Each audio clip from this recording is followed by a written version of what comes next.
The veneers are shaking. The crime stories are shaking. The cargo is shaking. Los Angeles is shaking. The presidential election is shaking. I don't know who's shaking, Lil Yachty or Caribou. The documentaries are shaking. I finally watched the Megan Thee Stallion documentary on Prime Video, and there's a lot to this story, but honestly, this is another episode of just Chrissy's thoughts. So let's talk about it. So I have a little bit, but a lot to say because a lot of it we've covered and we watched the history of what happened to Megan Thee Stallion. But this really gave us an inside look to what she really was going through. This is a very traumatized little girl. If it's an early 20s girl of a different race, girl who was smaller, more petite, without such a big woman body, y'all would be looking at her as a little girl. So a 23-year-old, 22-year-old, 24-year-old, 25-year-old to me is a little girl, okay? This little girl lost her mom. She lost her dad at an early age, loved her father loved her, and she lost her granny. Now, I'm a talkative girl. You know, y'all know me, deep voice girl. Something happens to my mama, I may not speak for a year, okay? So for this young lady to continue to go on and work for years, and still be able to gather herself right before she crashed out. Before she totally crashed out, she gathered herself and sent herself to a mental health facility. I thought that was the strongest, most powerful thing I'd ever seen. Now, I do not constantly suffer with depression and anxiety. I've experienced it before, but I really have lived with people, full-time lived with people for years that have experienced heavy depression and anxiety, family members and relationships-wise. So I know what that's like to be in that bubble with that person. You're just trying to pull them out of their sadness. So I could see the people around Megan Thee Stallion trying to pull her out of her sadness, but the depth was too deep. So by the time we got to a Tory Lanez situation, it just took the trauma cake and put icing on it. And put happy birthday written Megan on it, okay? The people coming and being against her after she said Tory shot her was the candles on the cake. Okay? Do you see what I'm saying? She endured that too after already being somebody that had gone through ridicule throughout her life. Now I'm a tall girl. For those who have not seen me in person, I'm 5'9". Okay, 215. So I'm a big girl, big tall girl. I've been this tall since I was in 3rd, 4th grade. Okay? So imagine being this big as a 9-year-old, 10-year-old. So I understood what that was like when she was saying being the tallest girl in the class and she was sensitive. Now me, baby, I had jokes. You had jokes and I had funnier ones. Do you see what I'm saying? So nobody all the way played with me like that because I would have took it there. I'd have made you go home and revisit your life choices.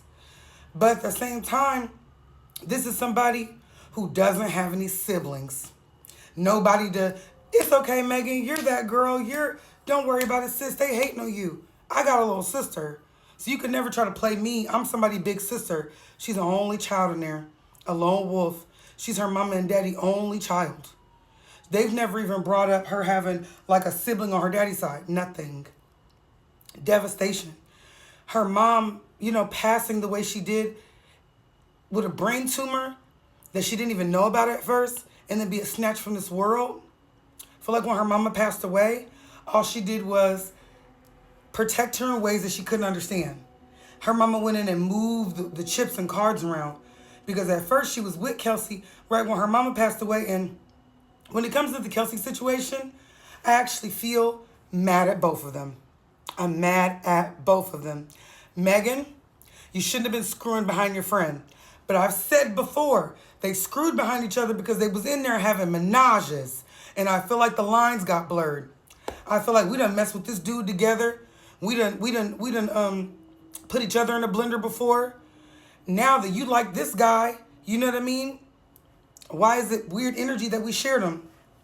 In Megan's mind, she's like, you knew that he shot me. I don't care if you was mad about a dude. You could have been mad about a dude. You could have cussed me out off camera. But for you to go and to literally make a deal for $1 million for you to be quiet behind my back. And she had the recording, the voice recording of Tory admitting he was drunk. And I could finally say on this live, on this podcast post, He did shoot her. I do believe he shot her. I 100% now think that he shot her. For years, I was like, Kelsey shot her, Tory covered up. I think that he was drunk. I think he's a man with a Napoleon complex. I think them hoes was arguing, and I think he shot her because he was drunk and he was just out of his mind. And they're coming back from Kylie Jenner's house.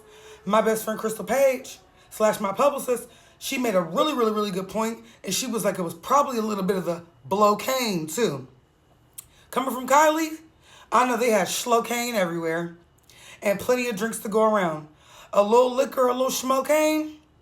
I know that he had the mindset to shoot that lady acting crazy like that. So I will 100% stand right here on my platform and say I do believe that Tory shot Megan.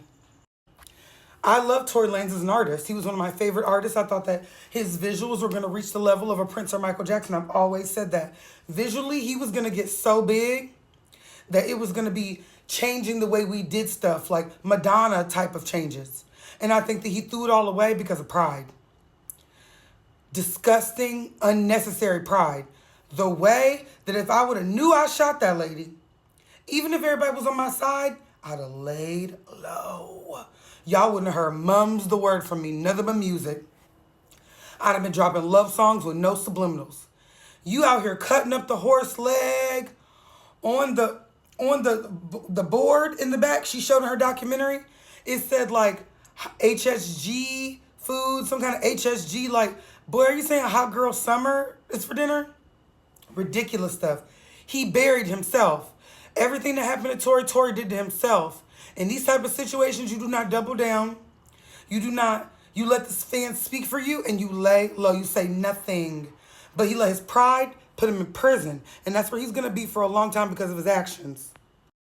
Her stuff with her and the baby. The baby, first of all, I did not know that the baby ever came out and said he slept with her. I do not remember that. Do you guys remember that? I don't remember him ever saying he slept with her. He was like on different platforms saying that he had relations with her. You weirdo, man. First of all, sir, you have like 3 daughters. You should know better than to be throwing a woman under the bus like that. Another indication, another short Napoleon complex man that should have stayed out of it, that should have said nothing. You win by saying nothing. You would have came back and got everything you wanted. Even if you did songs with Tory, I still wouldn't have did no subliminals, no nothing. He ended up bringing Tory on stage one time because, you know, the baby used to like have like a the baby mascot, and it was a giant baby. And under the giant baby, right after her Rolling Loud set, she did Rolling Loud, the baby came out right behind her, and he introduced Tory. Of course she don't ever want to work with you again. These past couple weeks and I didn't report on it, the baby was pleading on a bunch of different platforms to still work with Megan Thee Stallion again. He's like, listen to that sound of her and Glorilla. That need the baby on it. And it does need the baby on it. But look what the baby done did. He metaphorically shot himself in the foot career-wise. And this is a lesson. This is a lesson. Number 1, you got drama? Don't say nothing. Don't incriminate yourself, and especially if you know you did it. Bury the bodies with silence, okay? Please, not with dirt. Don't bury the bodies with dirt. Bury them with silence. The baby, you're a prime example of a nigga that played too much. This would have never happened if you would have minded your business. You should have minded the business that paid you. Megan was the literal business that paid you. They were making hit after hit after hit. Like, she even knew. They want another hit from Megan and the baby. That's a line in his song with Nasty with Ashanti and Megan. You knew the winning formula. You knew who the winning team was. And you switched up because of your Napoleon complex, your pride, your toxic masculinity. All the men that were coming out. LeBron. I said, oh, LeBron. LeBron, that looks a mess for you to come out and talk about free Tory. Drake, you see how his life ended up. Meek Mill, you see how his life ended up. Tory, you see how his life ended up. Chris Brown, you see how they're talking about him. I'm telling you right now, God has his favorites, and God will spin the block about people. I wouldn't mess with Megan Thee Stallion no more, and I wouldn't mess with Tabitha Brown.